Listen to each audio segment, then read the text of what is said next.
Vamos a abrir nuestras Biblias, ya hemos orado, en Sofonías capítulo 1 y vamos a leer del versículo 1 al 6. Sofonías capítulo 1, versículos del 1 al 6.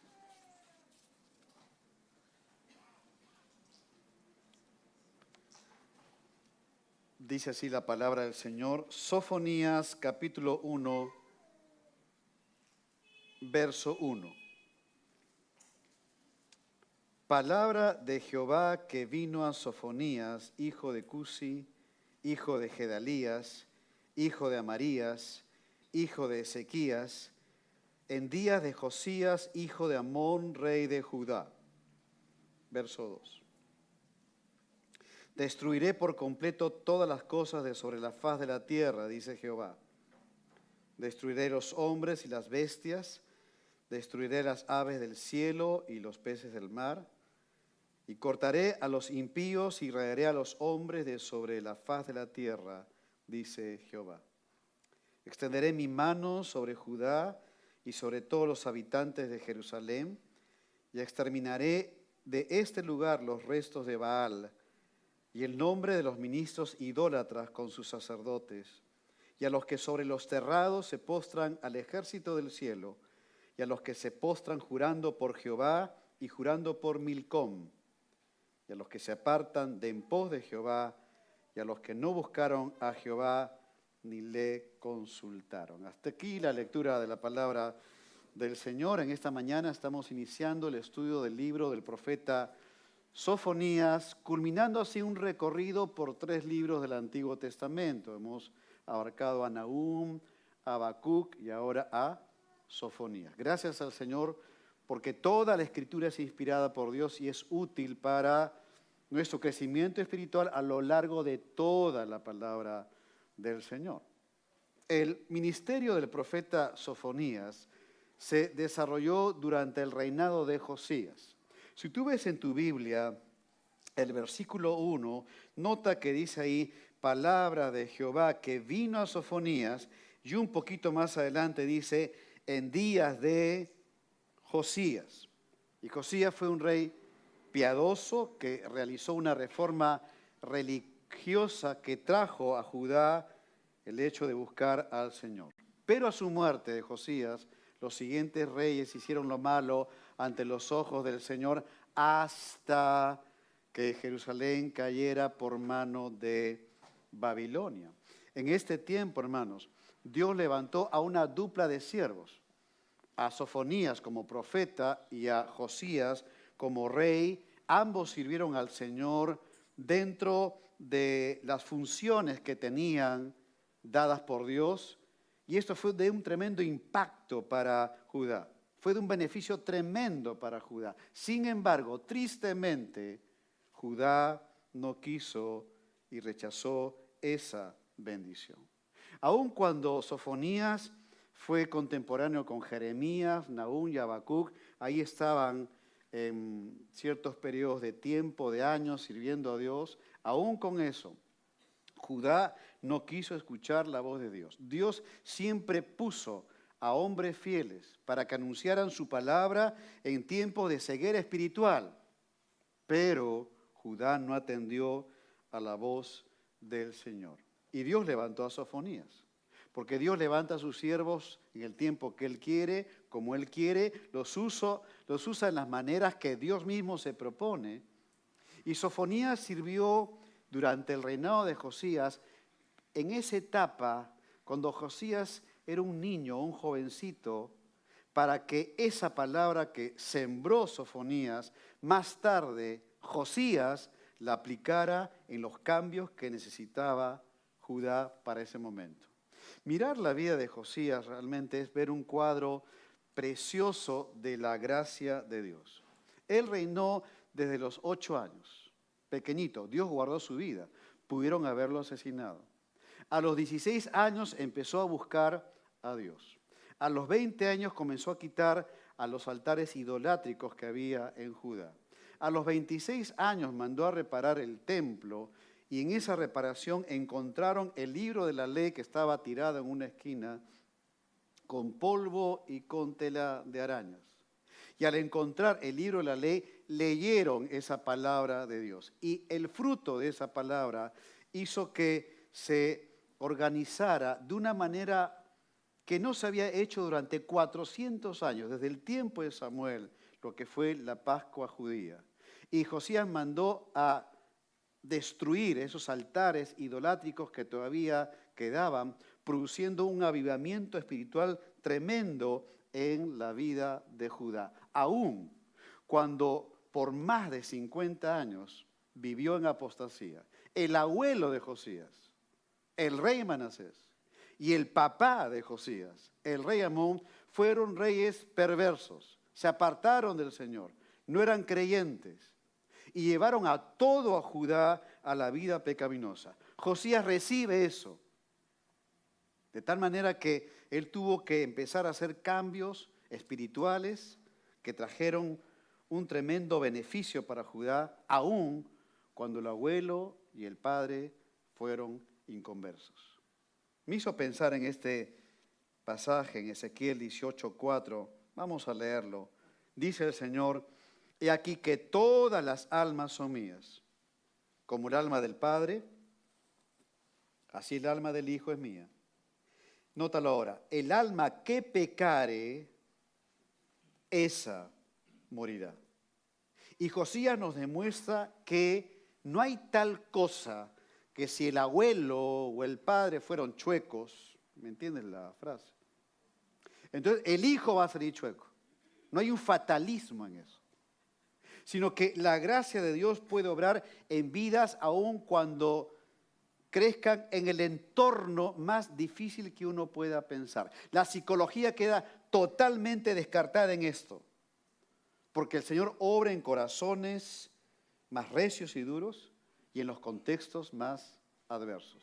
Y ese fue Josías. Su vida es un testimonio de la manera que Dios obra en un joven que estuvo dispuesto a ser usado por Dios, aun cuando el abuelo y el papá le enseñaron una vida totalmente pecaminosa. Este joven de 26 años decidió seguir a Dios. A los 26 años, quizá una edad donde varios hoy en día jóvenes han terminado la universidad y están arribando a un primer trabajo profesional de lo que han estudiado. A los 26 años, Josías estaba siendo usado por Dios para un tremendo despertar espiritual en Judá. Así es Dios. Dios usa al niño pequeño, al jovencito de 16, al muchacho de 26, como el hombre de 50, de 70, de 80 o más, como lo hizo con Daniel el profeta y con el apóstol Juan, que hemos leído esa porción de Apocalipsis. Ambos veteranos, ambos ancianos, pero que estaban al servicio del Señor. Y lo que vamos a observar en este libro es que Sofonías tiene un ministerio silencioso, porque como hemos dicho, él está sirviendo a Dios, proclamando su palabra, en un tiempo donde Josías era el niño o el muchachito, aún no había arribado a tomar esa decisión de buscar a Dios, de hacer los cambios que la palabra de Dios les estaba diciendo. Sin embargo, Sofonías fue usado tremendamente en las esferas altas de Judá, en la clase alta, digámoslo así, de Judá, para sembrar la palabra para las reformas que un tiempito más adelante el rey Josías la ejecutaría. Entonces, veamos un primer punto para ir captando el contexto y un poco más acerca de este precioso libro. Vamos a ver un primer punto acerca del linaje de Sofonías. Mira el versículo 1, dice así: palabra de Jehová que vino a Sofonías. Nota, por favor, que es el Señor quien toma la iniciativa. El texto bíblico dice palabra de Jehová que vino a Sofonías. Es claro en la Biblia de que Dios tiene que tomar la iniciativa para llamar a su servicio. Él tiene que hablar y para encomendar el mensaje del servidor. Esta palabra que Sofonías estaba recibiendo de parte de Dios, esa palabra era la que él tenía que proclamar con valentía y con fidelidad. Dios nos ha dejado su palabra escrita, amado hermano y hermana, no para guardarla y reservarla para nosotros, sino para anunciarla. Y al igual que Sofonías escuchó el llamado de Dios en esa iniciativa divina, él respondió a lo que Dios estaba entregándole en sus manos para poder anunciarlo. La iniciativa de Dios siempre está en su palabra. Siempre vamos a notar que Dios da ese primer paso, pero la respuesta tiene que venir de parte nuestra. Para en este caso, tomar las Escrituras y compartirla con otros. Mira de dónde venía Sofonías. Dice, palabra de Jehová que vino Sofonías, hijo de Cusi, hijo de Gedalías, hijo de Amarías, hijo de Ezequías. Lo que quiere decir de que Sofonías provenía de una línea real. Su tatarabuelo fue nada menos que el rey Ezequías. Y Ezequías fue un rey fiel que pasó pruebas cuando Asiria quería conquistar Jerusalén y no pudo. Lo que estamos viendo acá es que al ser el tataranieto del rey Ezequías, le permitía a Sofonías estar dentro de la línea real en ese contexto de la clase alta de Judá, teniendo nexos con la realeza, inclusive con el mismo Josías como rey. De tal manera que este hombre de Dios conocía desde dentro qué es lo que estaba sucediendo en la esfera más alta de Judá. Y Dios lo guardó en medio de ese contexto. Sofonía significa el Señor protege. Y Dios cuidó a este hombre de Dios en el círculo más difícil de tratar en cuanto al pecado y la corrupción. Miren, él pudo darse la gran vida. Era de la clase alta, él pudo vivir bien, entre comillas, dedicarse a lo suyo, pero prefirió ser un siervo de Dios, responder al llamado divino, a pesar de lo difícil que le sería servir al Señor. Ciertamente, hermanos, Dios quiere usarnos a todos nosotros. Eres hijo de Dios, eres hija de Dios, Dios quiere usarte con la preparación que Dios te ha dado, con las experiencias de vida que Él ha permitido que tengas, con los talentos naturales que Él te ha concedido desde que naciste y has ido desarrollando, con los dones espirituales que Él te ha concedido y regalado desde el momento de tu conversión. Cual haya sido tu familia, de apellido importante o no, Dios quiere usar a sus hijos y que podamos responder a esa invitación de Dios, de tomar su palabra eterna y proclamarla, anunciarla, no retenerla y compartirla con valentía y fidelidad. En primer lugar, observa el linaje de Sofonías. Pero en segundo lugar, ahora observa sobre el mensaje de Sofonías. Porque lo que vamos a observar es que la predicación de este siervo de Dios fue un mensaje de juicio a Judá. Recuerda que él conoce de primera fuente lo que está pasando allí en la crema innata de Judá. Y entonces él da un mensaje de juicio sobre el día de Jehová, que se refiere en el contexto inmediato a la invasión babilónica que iba a venir contra Jerusalén. Recuerden, eso hemos hablado cuando hemos estudiado Habacuc. Pero también se proyecta a un día de juicio futuro antes del retorno de Cristo durante la tribulación. Mira lo que dice el versículo 14 y 16. Mira cómo remarca ese día. Dice así: cercano está el día grande de Jehová. Cercano y muy próximo. Es amarga la voz del día de Jehová. Gritará allí el valiente. Día de ira aquel día. Día de angustia y de aprieto. Día de alboroto y de asolamiento. Día de tiniebla y de oscuridad. Día de nublado y de entenebrecimiento, día de trompeta y de algazara, de bullicio significa eso, sobre las ciudades fortificadas, sobre las altas torres.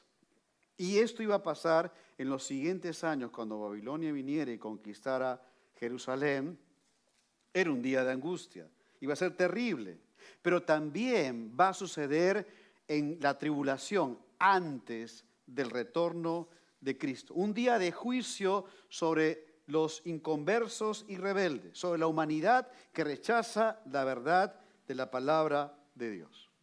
Miren ahora cómo lo expresa el versículo 2 y 3. Sofonías 1. Nótalo, dice, destruiré por completo, observa que es un juicio severo, por completo, todas las cosas de sobre la faz de la tierra, dice Jehová. Esto va a suceder, lo dice el Señor. No hay manera que esto no suceda, lo dice el Señor. Mira el versículo 3, destruiré los hombres y las bestias, destruiré las aves del cielo y los peces del mar, y cortaré a los impíos y raeré a los hombres de sobre la faz de la tierra, dice Jehová. Nuevamente, esto va a suceder, porque lo dice el Señor. Aquí se describe un juicio total donde Dios deshace su obra de la creación. Destruiré por completo todas las cosas sobre la faz de la tierra, dice Jehová. Es determinante, es determinante. Este juicio es una inversión exacta del Génesis capítulo 1. Recordemos que en Génesis capítulo 1, en el quinto día de la creación, Dios crea los peces y las aves. En el sexto día crea el Señor a las bestias y finalmente al hombre. Y lo que vemos acá es una inversión de juicio de esa creación que vemos en Génesis 1. Si tú ves el versículo 3, dice así, destruiré los hombres y las bestias. Nota, es inverso. Empieza con el hombre, siguen las bestias, destruiré las aves del cielo y los peces del mar. Y finalmente, cortaré a los impíos y raeré a los hombres de sobre la faz de la tierra. Una destrucción total que se proyecta al tiempo de la tribulación con los juicios venideros de la ira de Dios sobre una humanidad que le ha rechazado, rebelde, encabezado por el anticristo y el falso profeta. Un juicio total sobre la humanidad. Ahora, cuando uno lee esto, alguien podría preguntarse, ¿pero Dios es un Dios de amor? No parece que sea un Dios bondadoso. Y la respuesta es, Dios es un Dios de amor. En la misma medida e intensidad que Dios ama a sus hijos, en esa misma medida e intensidad, Dios es un Dios de ira contra el impío. En los atributos de Dios, sus características, ninguna característica es más que otra. Ninguna compite una con otra. Ninguna se manifiesta un poco más que la otra característica. Dentro de los atributos divinos, todos esos atributos van juntos, de tal manera que así como Dios ama en la medida de su plenitud, Dios es un Dios de ira en la medida de su plenitud, sin que ambas choquen entre sí. Dios ama de manera general al mundo, hace salir el sol sobre buenos y malos, dice la Biblia, en su gracia general, da de alimentar a los seres humanos, aun el que le rechaza puede comer y puede tener vida porque el Señor sustenta todas las cosas conforme a su poder. En su gracia y en su amor general sucede esto, pero Dios ama de una manera muy singular a sus hijos. Porque la Biblia dice, mirad cuán amor nos ha dado el Padre para ser llamados hijos de Dios. Mirad, es algo singular. No podemos comparar el amor de Dios por sus hijos a quien Él ha adoptado como hijos suyos, en su amor general que Él ama a la humanidad en general. Su amor general no quita que aquel que le rechaza, la ira de Dios esté sobre ese hombre, sobre esa mujer, sobre esa población, esa ciudad, esa etnia que rechaza al Señor. Miren el Salmo 5:5, dice así, los insensatos no estarán delante de tus ojos, aborreces a todos los que hacen iniquidad. Y aquí remarca al inconverso. Dios aborrece. La ira de Dios está sobre esas personas. Hay condenación sobre esas personas. Es el mensaje del día de hoy. Josías tuvo que anunciar un mensaje de juicio. No le sería fácil anunciarlo, pero tenía que hacerlo porque esa palabra vino de Dios hacia él. Él no tenía que evaluar lo que Dios le estaba dando. Él tenía que proclamar lo que Dios le había entregado a él. Mira por favor lo que dice 2 de Pedro capítulo 3, versículo 10 al 12. Pedro mira lo que anuncia. Está enseñando a la iglesia, a los creyentes que están huyendo de la persecución. Dice así: pero el día del Señor es el día de Jehová. Vendrá como ladrón en la noche, en el cual los cielos pasarán con grande estruendo, y los elementos ardiendo serán deshechos, y la tierra y las obras que en ella hay serán quemadas. Puesto que todas estas cosas han de ser deshechas, ¿cómo no debéis vosotros andar en santa y piadosa manera de vivir, esperando y apresurándoos para la venida del día de Dios, en el cual los cielos encendiéndose serán deshechos y los elementos siendo quemados se fundirán? Aquí Pedro condensa todos los eventos futuros de la tribulación, de la venida de Cristo, y después ya cuando viene la destrucción total, nuevos cielos, nueva tierra, y que serán deshechos, dice Pedro. Y entonces Pedro dice a los creyentes: no pienses que porque vas a ser arrebatado y entonces como los demás van a pasar la tribulación, este mensaje no tiene que ver contigo. Pero dice, sí, este mensaje tiene que ver contigo. Y porque todo lo que nos rodea va a ser deshecho, va a ser quemado, dice: ¿cómo no debéis vosotros andar en santa y piadosa manera de vivir, esperando y apresurándoos para la venida del día de Dios? Pero está diciendo, no pierdas tiempo, apresúrate. Si eres hijo de Dios, hija de Dios, en vivir el día de hoy así, tal como lo estamos leyendo en su palabra. El llamado para la iglesia, que sabe por las Escrituras que ha de haber un juicio a la humanidad, es un llamado solemne para el día de hoy. Hoy tenemos que andar en santa y piadosa manera de vivir. ¿Por qué? Porque el juicio empieza por la casa de Dios. Si vemos 1 Pedro 4:17, dice la Biblia: porque es tiempo de que el juicio comience por la casa de Dios. Y si primero comienza por nosotros, ¿cuál será el fin de aquellos que no obedecen al Evangelio de Dios? Ciertamente el juicio va a traer esa división entre quienes son ovejas y cabras. Es decir, el juicio va a mostrar quienes escucharon el Evangelio y parecía que eran salvos, pero no lo eran, porque no están mostrando los cambios que produce el Evangelio en un corazón redimido. Por eso la pregunta es, ¿cuál será el fin de aquellos que no obedecen al Evangelio de Dios? Ciertamente cuando alguien abraza el Evangelio hay un fruto de conversión. Pero aquellos que dicen ser de Cristo y no obedecen al Evangelio, por cierto, es una evidencia clara que allí Dios no ha obrado su perdón y Dios no los ha redimido. ¿Por qué? Porque no obedecen al Evangelio de Dios. Tienen una mayor responsabilidad al haber escuchado la verdad y al haber rechazado esa verdad. Y por no haber sido salvados y transformados por el poder de Dios, la ira de Dios está sobre ellos, porque han rechazado a Cristo y el mensaje de salvación. Y este mensaje no lo podemos dejar de anunciar. Un evangelio facilista, donde conviertes a Cristo, levanta tu mano y haz alguna cosita que por allí baraje realmente que eres del Señor, pero tu vida no refleja eso, no es el evangelio. El evangelio trae salvación y trae juicio. Cristo es la roca en la cual un creyente puede sostenerse y es la piedra de tropiezo para aquellos que le rechazan.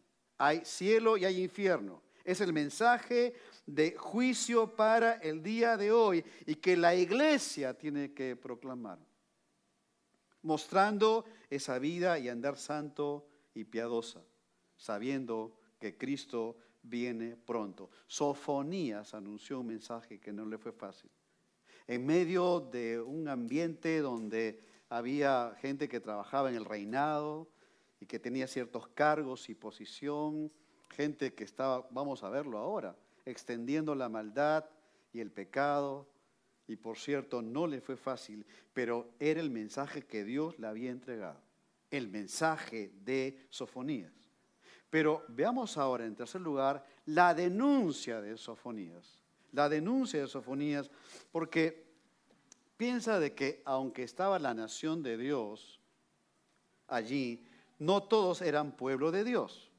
O sea, había gente salva y como nación estaban allí, pero no era gente convertida a Dios en nuestros términos del Nuevo Testamento. Siempre hubo un remanente del Señor.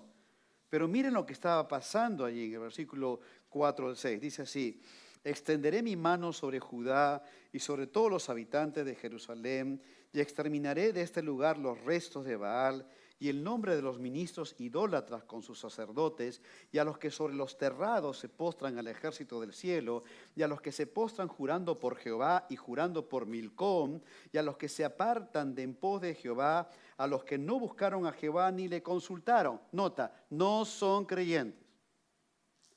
No es que aquí los creyentes están tambaleando en una vida pecaminosa. No. Estas personas no son salvas. Se apartaron de Jehová. No buscaron a Jehová. No consultaron a Jehová. El fruto que están evidenciando es de gente inconversa. ¿Y qué estaba sucediendo en Judá? Estaban adorando a Jehová y también a Baal y a Milcom. Y quienes daban el ejemplo, el modelo de vida pecaminoso, eran los mismos ministros idólatras con sus sacerdotes. Lo que quiere decir que la apostasía, el alejamiento de la verdad, nace del mismo liderazgo hasta toda la población.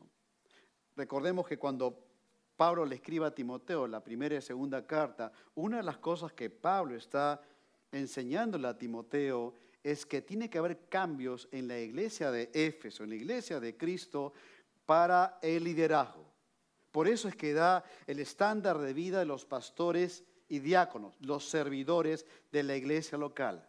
Tiene que ser un modelo para toda la iglesia de Cristo por igual, pero tiene que haber un modelo de vida. ¿Por qué Pablo, cuando le enseña a Timoteo sobre el estándar de vida de los pastores y servidores, por qué se los da? Porque allí estaba fallando el modelo de vida que ilustra el Evangelio de Jesucristo. Y ahí estaba Himeneo, estaba Alejandro, después se sumó Fileto. Tenían allí un liderazgo dentro de la iglesia de Éfeso, pero estaban viviendo pecaminosamente y enseñando la mentira, de tal manera que eso tenía que corregirse para ser un testimonio claro de lo que significa seguir a Cristo. Estos sacerdotes son ministros idólatras y con su mal testimonio, por cierto, motivaron a la población, versículo 5, que sobre los terrados, el techo de las casitas, dice, se postren al ejército del cielo. Esa frase,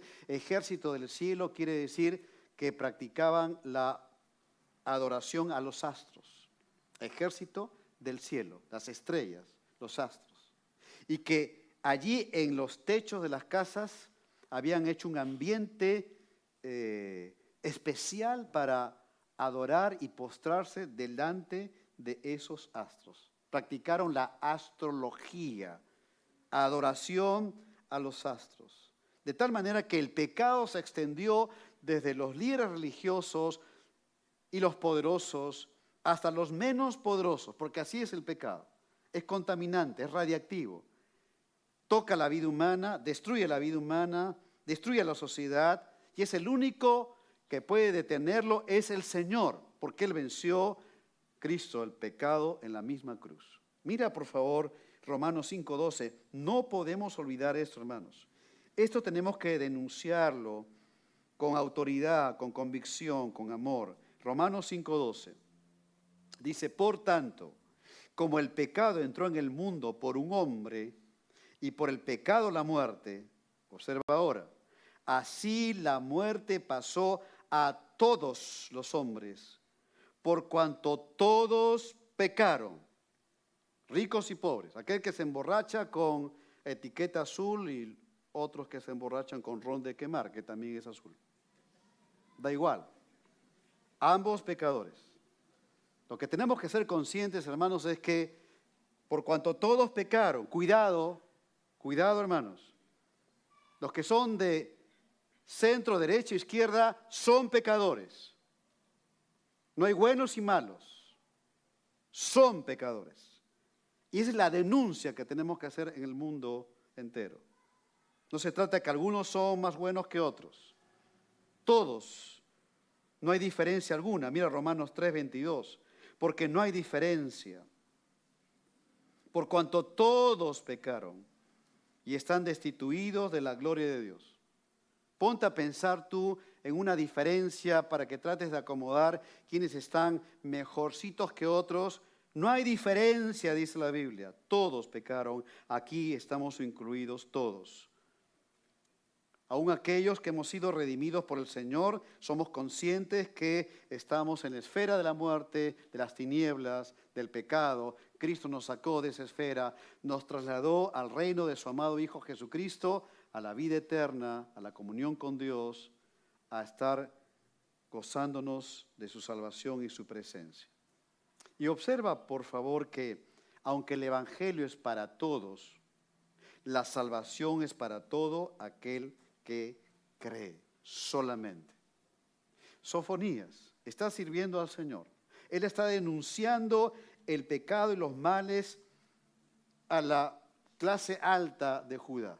Pero su mensaje llega al hombre más sencillo de Judá. Recuerda, no pases de alto. Él está ejerciendo su ministerio en esos años en que Josías está creciendo y está desarrollándose para después buscar a Dios y tomar decisiones tremendas para Judá.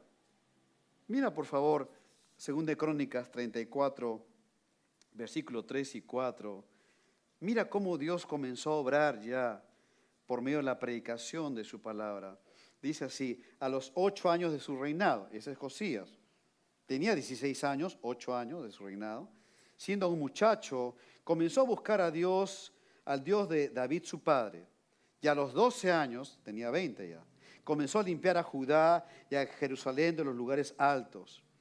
Imágenes de acera, esculturas, imágenes fundidas, o sea, había imágenes de piedra, de metal, y derribaron delante de él los altares de los Baales, e hizo pedazos las imágenes del sol, los del terrado, que estaban puestas encima, y despedazó también las imágenes de acera, las esculturas y las estatuas fundidas, y las desmenuzó, y esparció el polvo sobre los sepulcros de los que les habían ofrecido sacrificio. Un poco más adelante, en 2 de Crónicas, mismo capítulo, habla que mandó a reparar el templo, y ahí vino un tremendo avivamiento por haber encontrado la palabra de Dios, leerla y tener temor de Dios por esa palabra.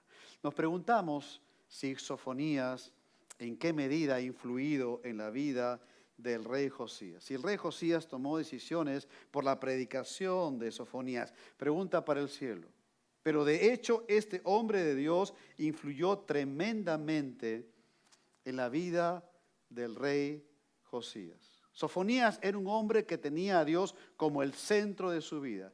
No le distrajo el lugar donde se desenvolvió, no le ganó el deseo del corazón que el hombre tiene de poder tener algún tipo de poder allí por venir de la línea real del tatarabuelo Ezequías, sino que él más bien proclamó la palabra de Dios, quitando todo aquello que no honra al señorío y la santidad de Dios.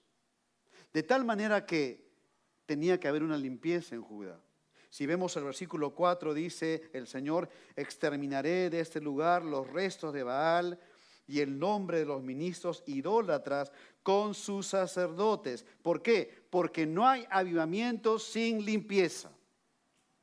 Cada creyente si quiere tener un despertar en su vida, en comunión con el Señor, tiene que haber limpieza para un despertar en su comunión con Dios. A la iglesia de Cristo no habrá un avivamiento si no hay limpieza.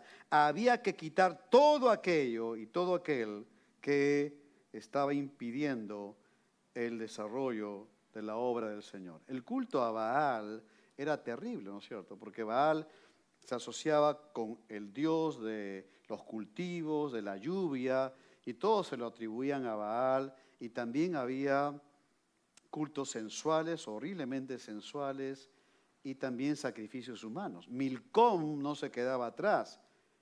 A Milcom le ofrecían bebés que los ponían en fuego como un sacrificio. En ese ídolo horrible de Milcom, como un horno de fuego, era puesto un bebé, como un sacrificio humano. Es decir, lo que estaban haciendo acá los ministros idólatras con sus sacerdotes era terriblemente pecaminoso. Y Judá se postró jurando por Jehová y jurando por Milcom. Tenían al Dios de la Biblia y decidieron mezclarlo, ahí está la apostasía, con el Dios llamado Milcom y la adoración idolátrica a Baal. Una apostasía total. Al día de hoy esto no ha cambiado. Gente que confiesa que tiene a Cristo, pero que anuncia un evangelio falso con el evangelio de la prosperidad. Otros anuncian un evangelio donde no hay santificación y cada quien vive como quiere, pero sí acepté a Cristo porque llené una tarjeta o hice cualquier otra cosa que baraja la realidad del corazón humano no redimido. Pero por igual, es un Dios que no enseña la Biblia, es un Dios que no salva, es un Dios que no rescata, es falso, es un Dios que no puede redimir, no puede perdonar. Es un Dios que no transforma vidas, no salva. Son los que dice acá el versículo 6, se apartan de en pos de Jehová y los que no buscaron a Jehová ni le consultaron. Mencionan a Cristo, pero tiene sus propias fórmulas de cristianismo con sus propios ídolos. Se vive en maldad, aunque se disfracen de religiosidad. Apartados de mí, hacedores de maldad, Cristo les dirá en algún momento, porque no son salvos. Han diseñado una estructura religiosa que no exalta a Dios porque no lo enseña la palabra de Dios.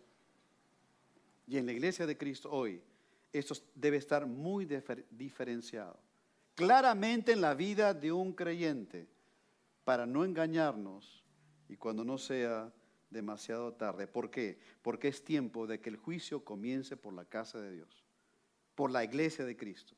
Y si primero comienza por nosotros, ¿cuál será el fin de aquellos que no obedecen al Evangelio de Dios? La pregunta para ti en esta mañana es que si eres de Cristo realmente, has sido rescatado, redimido, eres perdonado, puedes dar testimonio no porque hiciste algo religioso, sino porque realmente hay un cambio en tu vida. Quiero decirte que la ira de Dios sobre el hombre la depositó sobre Cristo en la cruz. Cuando Cristo dijo, Padre, ¿por qué me has desamparado? Era porque Dios Padre, que es Dios Santo, tuvo que darle la espalda a Dios Hijo, que en ese momento, como dice la Escritura, Jehová lo hizo pecado por nosotros. Siendo inocente y sin pecado, el pecado mío fue imputado en Cristo el Santo e Inocente. Y cuando abrazamos el Evangelio, la justicia de Cristo es imputada al pecador y al culpable por pura gracia. La ira de Dios puesta en el Hijo Jesucristo hace que toda persona que escucha el Evangelio de salvación y lo abrace, sea salva de sus pecados, tenga vida eterna, vida transformada por el poder de Dios hoy y que viva como un hijo de Dios. ¿Eres de Cristo? Si no es así, venga al encuentro con Dios. Ahora, hoy es el día de salvación. Cristo tiene que rescatarte, tiene que perdonarte, tiene que salvarte hoy. Y este mensaje que el Señor nos ha dejado, por más difícil que sea anunciarlo y que no sea algo que la gente aplauda, sino que más bien lo rechace, Es lo que tenemos que anunciar fielmente, con valentía y con fidelidad, porque es la palabra escrita que Dios nos ha dejado, para que la iglesia de Cristo, hermanos, la iglesia de Cristo, empiece con una limpieza. Primero, para que después Dios dé un despertar espiritual, para que seamos testigos fieles, ilustrando el Evangelio por nuestra conducta y proclamando el Evangelio con nuestras palabras hasta lo último de la tierra. Próximo domingo, Dios mediante, vamos a continuar pensando en el libro de Sofonías. Vamos a orar al Señor.